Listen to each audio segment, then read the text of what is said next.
Welcome to Pattadakal. ಇದು ಕರ್ನಾಟಕದ ಬಾಗಲಕೋಟೆ ಜಿಲ್ಲೆಯ ಪ್ರಸಿದ್ಧ ಪಾರಂಪರಿಕ ತಾಣ. ಪಟ್ಟದಕಲ್ಲು ಯುನೆಸ್ಕೋ ವಿಶ್ವ ಪರಂಪರೆಯ ತಾಣವನ್ನು ಸೇರಲು ಕಾರಣವೇನು? ಈ ಸ್ಥಳದಲ್ಲಿ ನಡೆದಿದ್ದೇನು? ಇದಕ್ಕೆ ಸಾವಿರಾರು ವರ್ಷಗಳ ಇತಿಹಾಸ ಇದೆಯೇ? ಇದರ ವಿಶೇಷತೆ ಏನು? ಇವೆಲ್ಲವನ್ನೂ ನಾವು ಇವತ್ತು ಈ ವಿಡಿಯೋದಲ್ಲಿ ನಿಮಗೆ ತಿಳಿಸಿಕೊಡುತ್ತೇವೆ. ಸ್ಕಿಪ್ ಮಾಡದೆ ಈ ವಿಡಿಯೋ ಪೂರ್ತಿ ನೋಡಿ ಹಾಗೂ ನಮ್ಮ ಚಾನೆಲ್ ಅನ್ನು ಸಬ್ಸ್ಕ್ರೈಬ್ ಮಾಡಿ. Hi hello friends, welcome to adventure tourist AAY ಪೇಜ್ಗೆ ಸ್ವಾಗತ ಸುಸ್ವಾಗತ. ಫ್ರೆಂಡ್ಸ್, ಇವತ್ತು ನಾವು ಪಟ್ಟದಕಲ್ಲಿಗೆ ಬಂದಿದ್ದೇವೆ. ಬನ್ನಿ ಇಲ್ಲಿನ ವಿಶೇಷತೆ ನೋಡೋಣ.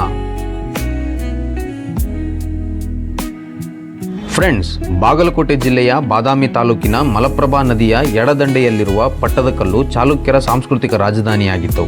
ಪಟ್ಟದಕಲ್ಲು ಬಾದಾಮಿಯಿಂದ 22 ಕಿಲೋಮೀಟರ್ ಮತ್ತು ಐಹೊಳೆಯಿಂದ 13 ಕಿಲೋಮೀಟರ್ ದೂರದಲ್ಲಿದೆ. ಪಟ್ಟದಕಲ್ಲಿನಲ್ಲಿ ಉತ್ತರ ಭಾರತ ದೇವಾಲಯಗಳನ್ನು ಮತ್ತು ದಕ್ಷಿಣ ಭಾರತ ದೇವಾಲಯಗಳು ಮತ್ತು ಚಾಲುಕ್ಯರ ವಾಸ್ತುಶಿಲ್ಪ ಹೊಂದಿದೆ. ಅದಕ್ಕಾಗಿ ವಿಶ್ವಸಂಸ್ಥೆಯವರು ಪಟ್ಟದಕಲ್ಲನ್ನು ವಿಶ್ವ ಪರಂಪರಾ ಸ್ಮಾರಕಗಳ ಪಟ್ಟಿಯಲ್ಲಿ ಸೇರಿಸಿದೆ. ಕರ್ನಾಟಕದಲ್ಲಿ ಪಟ್ಟದಕಲ್ಲು ಮತ್ತು ಹಂಪಿ ವಿಶ್ವ ಪರಂಪರಾ ಸ್ಮಾರಕಗಳು. ಕ್ರಿಸ್ತಶಕ 2ನೇ ಶತಮಾನದಲ್ಲಿ ಭಾರತಕ್ಕೆ ಬಂದಿದ್ದ ಗ್ರೀಕ್ ಭೂಗೋಳ ತಜ್ಞ ಟಾಲೆಮಿ ತನ್ನ ಟಾಲೆಮಿಸ್ ಅಲ್ಮೆಜೆಸ್ಟ್ ಎಂಬ ಗ್ರಂಥದಲ್ಲಿ ಪಟ್ಟದಕಲ್ಲನ್ನು ಪೆಟ್ರಗಲ್ ಎಂದು ಕರೆದಿದ್ದಾನೆ.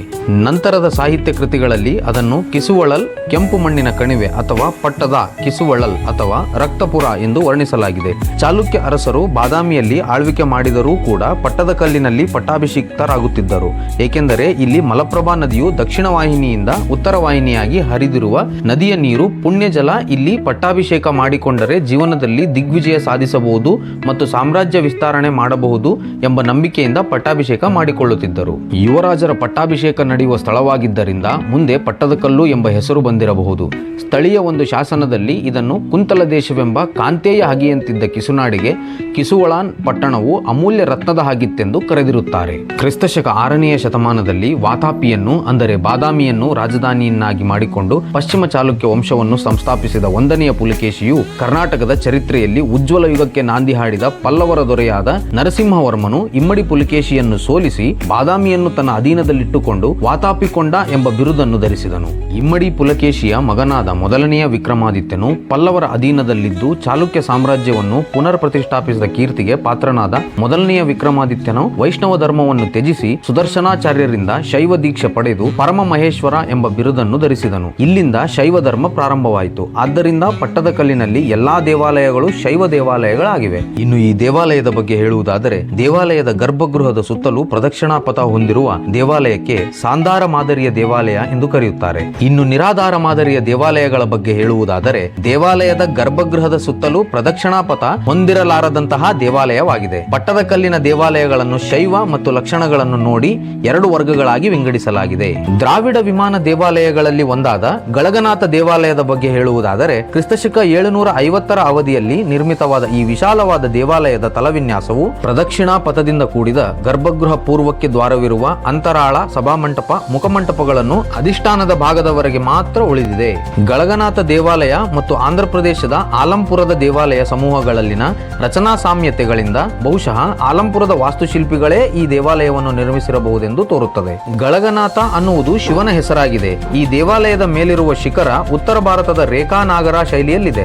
ಈ ತರ ಶಿಖರವನ್ನು ಪುರಿ ಜಗನ್ನಾಥ್, ಕೋನಾರ್ಕ್ ಸೂರ್ಯ ದೇವಾಲಯದ ಮೇಲೆ ಕಾಣುವಿರಿ. ಇನ್ನು ವಿರೂಪಾಕ್ಷ ದೇವಾಲಯದ ಬಗ್ಗೆ ಹೇಳುವುದಾದರೆ, ಚಾಲುಕ್ಯ ದೊರೆ 2ನೆಯ ವಿಕ್ರಮಾದಿತ್ಯ ಕ್ರಿಸ್ತಶಕ 733ರಿಂದ 745ರವರೆಗೆ ಆಳಿದಾಗ ಪಟ್ಟದ ರಾಣಿ ಲೋಕ ಮಹಾದೇವಿಯು ಕ್ರಿಸ್ತಶಕ 740ರ ಸುಮಾರಿಗೆ ಈ ದೇವಾಲಯವನ್ನು ಕಟ್ಟಿಸಿದಳು. ಚಾಲುಕ್ಯರ ಸಹಜ ವೈರಿಗಳಾದ ಕಂಚಿಯ ಪಲ್ಲವರ ಮೇಲೆ ವಿಕ್ರಮಾದಿತ್ಯನು ಸಾಧಿಸಿದ ವಿಜಯದ ಸ್ಮಾರಕ ಈ ಮಂದಿರ ಎಂದು ಪ್ರಚಲಿತ ಅಭಿಪ್ರಾಯ. ಕಂಚಿಯ ವಿಜಯದ ಕಾಲದಲ್ಲಿ ಅಲ್ಲಿಯ ಕೈಲಾಸನಾಥ ದೇವಾಲಯದ ಭವ್ಯತೆಯನ್ನು ಕಂಡು ಪ್ರಭಾವಿತನಾದ ವಿಕ್ರಮಾದಿತ್ಯನು ಈ ದೇವಾಲಯದ ನಿರ್ಮಾಣ ಕಾರ್ಯವನ್ನು ಪ್ರಸಿದ್ಧ ವಾಸ್ತುಶಿಲ್ಪಿಗಳಾದ ಅನಿವಾರಿತ ಚಾರಿಗುಂಡ ಮತ್ತು ಸರ್ವಸಿದ್ಧ ಆಚಾರ್ಯರಿಗೆ ವಹಿಸಿದನು. ಆದ್ದರಿಂದ ವಿರೂಪಾಕ್ಷ ದೇವಾಲಯದ ತಳವಿನ್ಯಾಸದ ಮತ್ತು ನಿರ್ಮಾಣದ ಶೈಲಿಗಳು ಕೈಲಾಸನಾಥ ದೇವಾಲಯಗಳನ್ನು ಬಹುಮಟ್ಟಿಗೆ ಹೋಲುತ್ತವೆ. ಮುಂದೆ ರಾಷ್ಟ್ರಕೂಟರು ಎಲ್ಲೋರಾದಲ್ಲಿ ಕಟ್ಟಿಸಿದ ಜಗತ್ ಪ್ರಸಿದ್ಧ ಕೈಲಾಸನಾಥ ದೇವಾಲಯಕ್ಕೂ ಮೂಲ ಮಾದರಿಯನ್ನು ಒದಗಿಸಿದೆ. ಶಾಸನದಲ್ಲಿ ಲೋಕೇಶ್ವರ ಮಹಾಶೈಲ ಪ್ರಸಾದ ಎಂದು ಉಲ್ಲೇಖಿಸಲ್ಪಟ್ಟ ಈ ದೇವಾಲಯದ ತಳವಿನ್ಯಾಸದಲ್ಲಿ ಪ್ರದಕ್ಷಿಣಾ ಪಥದಿಂದ ಆವೃತ್ತವಾದ ಗರ್ಭಗೃಹ ಒಳಗೊಂಡಿದೆ. ವಾಸ್ತುಶೈಲಿಯಲ್ಲಿ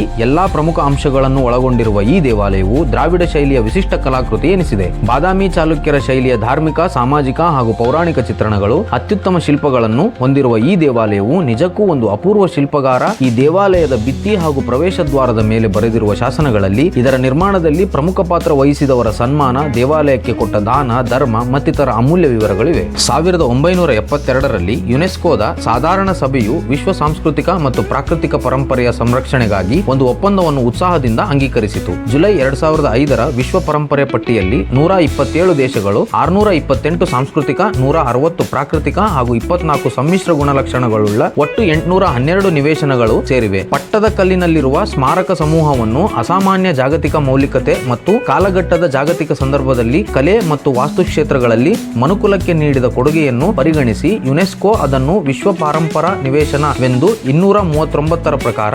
1987ರಲ್ಲಿ ಘೋಷಿಸಿದೆ. ಆದ್ದರಿಂದ ಮುಂಬರುವ ಪೀಳಿಗೆಗಳಿಗಾಗಿ ಈ ಸ್ಮಾರಕವನ್ನು ಉತ್ತಮವಾಗಿ ಸಂರಕ್ಷಿಸಿಡುವುದು ಇಡೀ ಮನುಕುಲದ ಹೊಣೆಯಾಗಿದೆ.